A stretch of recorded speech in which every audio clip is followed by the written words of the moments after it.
Yo, what's up boss madam mga kapatid? And today's video, pupunta kami ni Selena sa Ayala Capitol, Bacolod City kasi nag-request po siya sa akin kung pwede daw siya maglaro sa mall.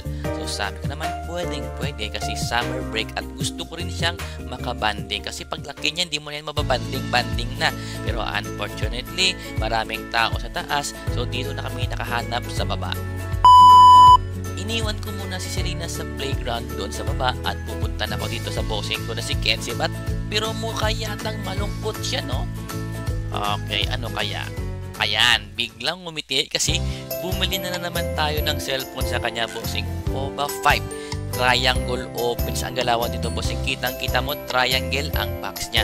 Sabi niya sa akin, bossing, meron ka ng cellphone, meron ka pang bomba. Pag wala kang paputok, ito, gawin mong paputok kasi cellphone cross triangle paputok. So, ito na nga, in-unbox na nito nating bossing Kenzie, bossing dahan-dahan. Ayan, nakita na bossing yung Poba 5. At saka, sabi niya sa akin dito, ito daw yung background na to, bossing, sa likod ng casing na to, anti-alien yan, no? At saka meron pa ditong kasamang headset, libre na yan, basta ako daw kumuha sa kanya.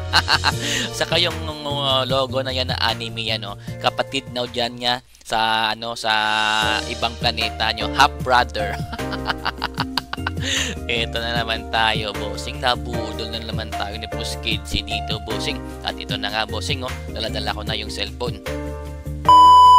At ayun na nga, sinundo ko na si Selena, bossing, at pumunta kami dito sa may food court kasi nauuhaw na daw siya. Sobrang kasing saya niya doon sa may indoor na playground, bossing, at saka pinagod, no?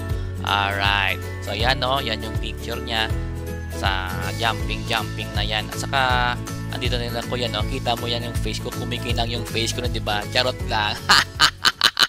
Alright, pauwi na kami, bossing. Ito na, bit-bit na natin yung ating mga epektos. Kita mo, dito na kami nga pumunta sa taas, Wow!